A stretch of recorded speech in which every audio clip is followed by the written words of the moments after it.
Hi, welcome again to iFlared। तो आप एक इन्वेस्टर हो, आपके अंदर पैशन है, एथिक्स है और अपने इमोशंस को कंट्रोल करने का कैपेसिटी भी। मगर इन सब के होने के बावजूद भी आपका इन्वेस्टमेंट डिसीजन हमेशा फ्लैक्चुएट करते रहते हैं। It seems like the problem is in your investment approach. नहीं समझे? चलो समझ लेते हैं।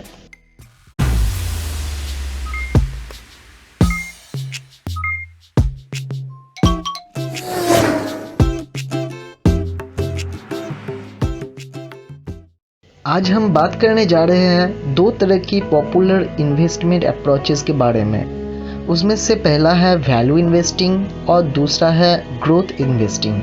वैल्यू इन्वेस्टिंग में बेसिकली होता क्या है कि जब हम कोई भी स्टॉक को उसके इंस्टिंक्ट वैल्यू से कम मार्केट प्राइस पे देखते हैं तब उसका फंडामेंटल एनालिसिस करते हैं, और अगर उसके फंडामेंटल एनालिसिस करने के बाद हमें लगता है कि वो शेयर वाकई में अंडर वैल्यूड है तब हम उसको खरीदने के बारे में सोचते हैं। अब दोस्तों, ज़रूरी नहीं कि जिस दिन वो स्टॉक आपके रैडर में आ गया तो मार्केट की भी रैडर में वो स्टॉक आ जाए। हो सकता है कि आपके रैडर में आने के कुछ साल बाद वो मार्केट के रैडर में आए, और अगर वो स्टॉक मार्केट के रैडर में आ भी गया तो भी इंस्टिंक्ट वैल्यू कैलकुलेट करने का हर एक इन्वेस्टर का अलग अलग तरीका होते हैं। कोई एक फार्मूला नहीं होता है, इंस्टिंक्ट वैल्यू कैलकुलेट करने का कई सारे फार्मूले होते हैं, और बड़े इन्वेस्टर्स ज़्यादातर अपने फार्मूला खुद बनाते हैं अपने फिलोसफी के ऊपर बेस करके। तो हो सकता है कि उस कैलकुलेशन के बेस पे उन लोगों को वो शेयर अंडर वैल्यूड ना लगे, उसका इंस्टिंक्ट वैल्यू इतना कम ना लगे, और उसका सही वैल्यू पता करने में कुछ साल और बीत जाए। तो ये जो टाइम गैप है इसको हम टेक्निकल लैंग्वेज में वैल्यू ट्रैप कह सकते हैं। और इसीलिए वैल्यू इन्वेस्टिंग अप्रोच में आपको हमेशा लॉन्ग टर्म के लिए ही इन्वेस्ट करना चाहिए, ताकि जो वैल्यू ट्रैप है वो आपके कंफर्ट जोन में आ जाए। चलिए अब हम जान लेते हैं ग्रोथ इन्वेस्टिंग के बारे में। ग्रोथ इन्वेस्टिंग के केस पे भी पहले एक इन्वेस्टर स्टॉक का फंडामेंटल एनालिसिस करता है, but rather than finding there instinct value they show more interest in their growth potential. तो इन दोनों का ही इन्वेस्टमेंट स्टाइल एक दूसरे से बिल्कुल ही अलग है। जहाँ पर एक वैल्यू इन्वेस्टर सोचता है कि एक स्टॉक का पीई रेशियो उसके सेक्टर पीई रेशियो से कितना कम है, वहीं एक ग्रोथ इन्वेस्टर सोचता है कि उनके ईपीएस में ईयर ऑन ईयर कितना ग्रोथ हुआ है।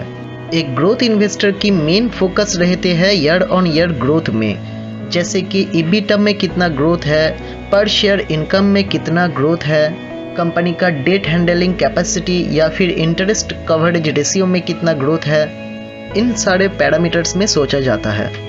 अब दोस्तों, हमसे गलतियां कहाँ पे होते हैं कि जब हम एक स्टॉक को ग्रोथ इन्वेस्टिंग अप्रोच से पकड़ रहे हैं तो हमें उन्हीं डिसीजन पे स्टिक रहना चाहिए। अगर कंपनी ग्रो नहीं कर रहा है तो उन कंपनी के बारे में रीथिंकिंग करना चाहिए। अब वहीं दूसरे तरफ अगर हम किसी स्टॉक को वैल्यू इन्वेस्टर की नज़रिए से पकड़ रहे हैं तो उनको वैल्यू इन्वेस्टर के नज़रिए से ही हमें देखना चाहिए। हमें उनका जो day to day market fluctuation है या फिर उसका ग्रोथ कितना हो रहा है या फिर नहीं हो रहा है, उनके ऊपर ध्यान नहीं देना है। जब तक आपको ये ना लगे कि उसका इंस्टिंक्ट वैल्यू नहीं गिरा है, उसका फंडामेंटल नहीं खराब हुआ है, तब तक वैल्यू इन्वेस्टिंग में ये स्टॉक सही है, इसका ग्रोथ चाहे हो या ना हो। अब कुछ लोग यहाँ पे सोच रहे होंगे कि क्या हम अपने पोर्टफोलियो को वैल्यू इन्वेस्टिंग और ग्रोथ इन्वेस्टिंग में डाइवर्सिफाई नहीं कर सकते?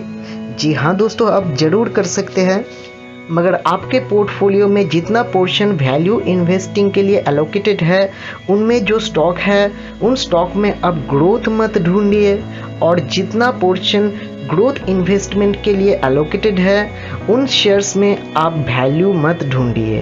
अब अगर आप यहाँ पे मेरा राय पूछे तो मैं जनरली प्रेफर करता हूँ वैल्यू इन्वेस्टमेंट को। हालांकि इंडिया जैसे एक ग्रोइंग इकोनॉमी में वैल्यू इन्वेस्टिंग करने का मौका बहुत ही कम मिलता है, क्योंकि यहाँ पे स्ट्रॉन्ग फंडामेंटल वाले ज़्यादातर स्टॉक आपको हाई पीई में मिलेगा, उनका इंस्टिंक्ट वैल्यू से प्राइस आपको हाई में ही मिलेगा। तो मैं वैल्यू इन्वेस्टमेंट को प्रेफर करता हूँ, इसलिए वैल्यू इन्वेस्टमेंट सही है, ग्रोथ इन्वेस्टमेंट गलत है, ऐसा नहीं है दोस्तों।